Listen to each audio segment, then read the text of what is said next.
The last couple of hours. As I was sitting, listening to all the different talks, I was taking notes, and this is a little sort of conference special concept that I came up with called a wrap-up, which is like a rap summary of events. So, what's it going to take to make an average medical student accept evolution? Maybe a couple of rap songs will connect to the youth when a traditional lecture is useless. Yeah, give them some rhythmical music. Just ask Harvey Feinberg. Evolution is best communicated in rhymed words, even in a room full of science nerds. You gotta catch curiosity like a virus first, and then after comes investigative actions, like the link between Charles Darwin and his grandfather Erasmus. That's the key to connecting, nothing but dope rapping. Without that, acceptance of evolution is stochastic. Just ask Alan Rodrigo.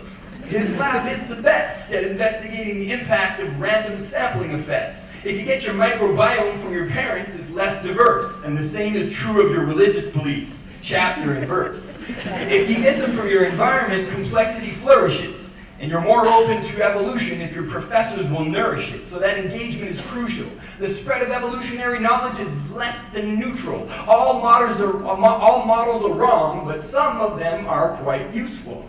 Little kids are into dinosaurs, so give them evolution with T-Rex. That's only effective as a tactic pre-sex. Very young. And also the very old. But the very young and the very old, those people tend to breed less. This Michael Gervin life history perspective is working. Indeed, yes. If we can't get him with T-Rex, then Molly Fox will get him with T-Rex. See? T-Rex? T-Rex. Some effects are neutral, but others show acceptable variance. Molly proved that by counting the first trimesters of septuagenarians. Or maybe we'll get them with the evolution of parasites, or the bifidobacterial digestion of oligos. One thing to write it is another thing to say. Maybe we'll get them with the evolution of parasites, or the bifidobacterial digestion of oligosaccharides. The bifidobacterial digestion of oligosaccharides. Thank you for that little tongue twister, Katie Hine. Your persuasiveness increases when you give a rapper a nice phrase to recite. Or maybe we'll get him with phylomedicine. Very nice. By the way, that phrase is expensive, so don't say it twice, now that Sudhir Kumar owns the Google-approved proprietary rights. Or Dan Lieberman might get him with sneaker phobia. You wouldn't believe how strong people's arches are in Ethiopia. We know that medicine is all about the preservation of people's soma, but Lieberman sees this cushy-footed world as an extreme dystopia. But if we're trying to connect with young people today and keep them from using Jesus as a reason to deviate from the evolutionary case we're trying to make, maybe we shouldn't start by taking their precious sneakers away.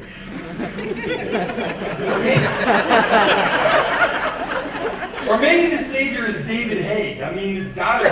I want a mega dose of his microchimeral homeopathy. I'm sorry. I take that back. I guess I'm not myself tonight. It wasn't me speaking. It was one of my mom's cellular lines. It goes both ways. I mean, she busts out a rap sometimes. I think David either gets a straitjacket or a Nobel Prize. Or maybe it's just hard to get me, because I'm sitting somewhere in the depths of Bernard Cresby's psychotic affective autism spectrum that makes my imagination acceptable. The perfect combination of autistic and schizophrenic, artistic and scientific. I just don't know where I get it. The skills to make me a rap fiend. I just know where I didn't get it. I didn't get it from the MMR vaccine.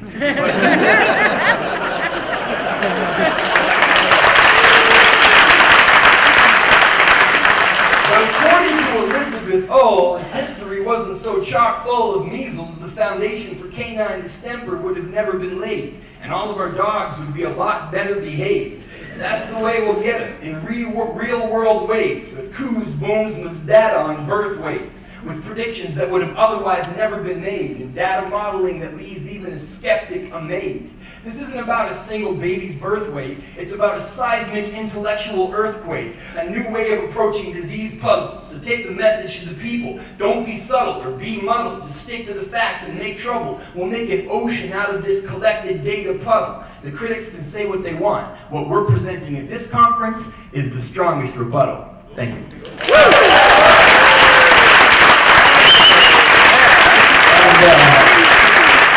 start the show tomorrow. And I actually do have copies of my Rap Guide to Medicine